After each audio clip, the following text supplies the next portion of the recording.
Alright guys, got a new toy. It's a Glock 34 Gen 4. And, I took it in on trade. I've kind of been wanting one of these for a while, and it came across, and I just grabbed it. So, taking the, this is the MOS model. So, taking the actual cover off of this, I got one screw out, and the other screw stripped, and I had to drill it out. Not a huge deal, but I see a lot of guys having that problem. So I put the stocks, these are Torx heads, put the original ones back in, and I was like, there's got to be something better. So I've been trying to figure out like, why wouldn't they make them Allen? Torx are stupid, especially if you're going to have Loctite on them. So, the Allen keys are going to be a lot better. They're not going to strip as much. They give you a little more torque. Torx are great, but for this small ass size, no. They're just going to strip. You're not going to get enough leverage on them, and they're going to pull, especially the crap metal that they're making out of these things. So, I got on the internet, and I found BattleWorks, which makes replacement screws for all this. So I picked up the adapter plate screws, the Vortex Venom, which I'm putting on this, I got with the pistol, and these are the correct mounting screws for it, because the ones that came with the Vortex Venom, they do not fit on the adapter plate. And then I just got the cover plate replacement screws, in case I ever want to sell it or just put the cover back on. I got them because, the other screws are dead to me. And Glock did come with, it did come with all this, different lengths, and they're all crap. Put way too much Loctite on them too. But, we'll just go over the MOS system on this thing. And I already did pre-loosen these things up, and they are starting to strip already. So, which is awesome. Like, really, Glock? You make this thing like that big of a pain in the ass? But I know a lot of guys say that they loosen up within 500, 600, 700 rounds, even with the blue Loctite. And I was gonna mill out, just get a regular 34, mill it out, or just mill out my 19. But like I said, this one just came across, and for a really, really great deal, so I grabbed it. See these stupid screws, and they're not even that long. With the regular plate, if they strip, you got enough to drill it out, and enough when you get that plate off to, you'll have some stuff to grab onto it. But I don't know about this. Like, these things, if you strip these ones out, you might not have enough to grab onto, and you might have to drill that whole thing out and then re-tap it. And I don't think a lot of guys are out there willing to do that or wanting to do that. Yeah, these things go right in the shit can. Garbage. Along with all the other screws. Trash. So, alright, so now that we got that off, so this is the, how it comes. And I'm almost tempted, honestly, just to figure out where the Venom goes and just drill it and re-tap it, and screw the plate. You have enough room there to really do it. Just have it like that. But yeah, I just don't know the interior. Sure, you're gonna have room here, but are you gonna have room here? But yeah, just don't know. Anyway, I did put a little oil on here, just because you have metal on metal. If you get any moisture, you don't want to be taking this thing off and have a bunch of rust under it. So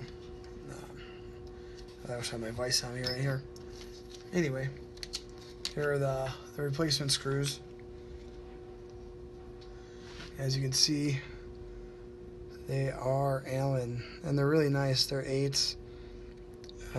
They're marked well. seems to be made well. I'm hoping. Definitely better than the stock Glock ones. But I'm going to put a little Loctite on these.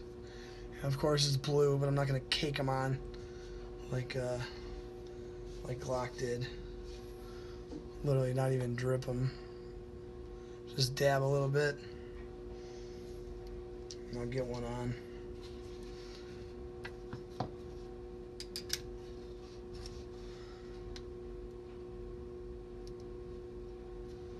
Let's see.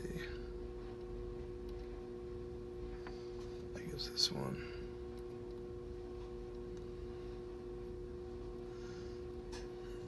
Nice.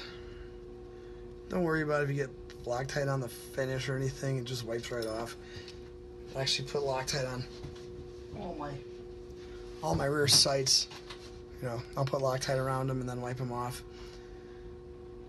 just to give you a little extra. But one, and literally you can almost just take it. You know, take whatever is actually on the outside on the tube.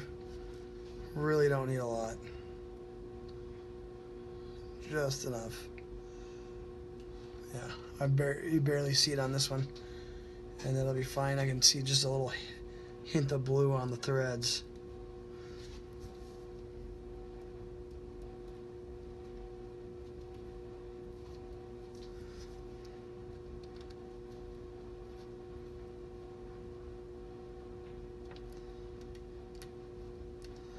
And I don't know if I'm going to turn it sideways. I might just tighten it like that. I mean, we'll see how tight they are. Yeah, those are pretty good. You know, don't be the Hulk and really crank on them. You know, you do have the Loctite. It's going to work. Even though after, you know, hundreds and hundreds of cycles, it's going to loosen up. You just retighten them a little bit. It's not a huge deal. So these will go in to these front holes. There's other rear ones too, but also on this Vortex Venom you'll have 4 females right here, and then you got the 4 males. And you can see the 4 males on the plate, and they literally pop right on. So that's how that one is. So I got the male, I got the screws for this one. Venom screws. 2. These ones are nice too. They got higher collars on them. They're not edged. And they're not going to be flush, you know. But they go right in here. Let me get that crap Glock thing out of the way. With these ones, I'll just put them on the Allen.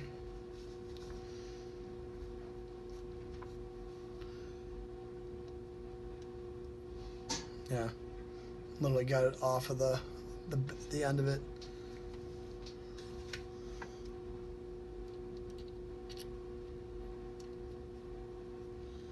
Nice. These ones thread right in. I'm not gonna crank on them yet.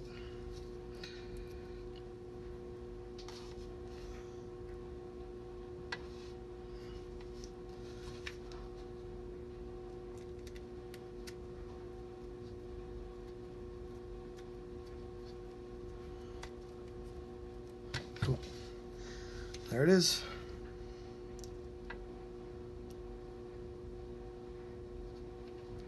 Now, there's not a ton to grab onto that plate, so don't over crank them. You know, just a nice snug. There it is.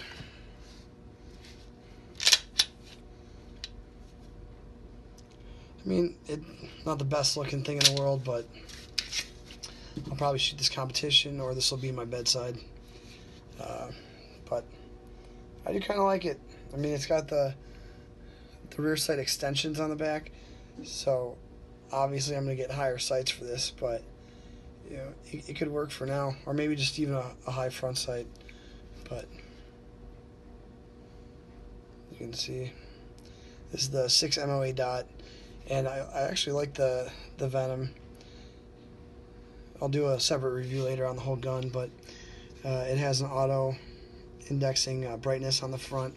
It's got a sensor, and then I mean the sensor's low though. It's in this cut, so I don't know how well that's going to work, but after I start testing it out, I'll tell you guys about it. I like this almost better than the RMR because you got a wider window, bigger optic, and we'll just see how it holds up. And another thing, you don't have to take the optic off. You can change the battery right out from the top, so that saves you quite a bit of hassle, just like the RMR you have to take off. But for now, we'll see how it runs, and looks to be a fun toy. So once I get out to the range, I'll give you guys an update, let you know how this thing's holding up. Thanks.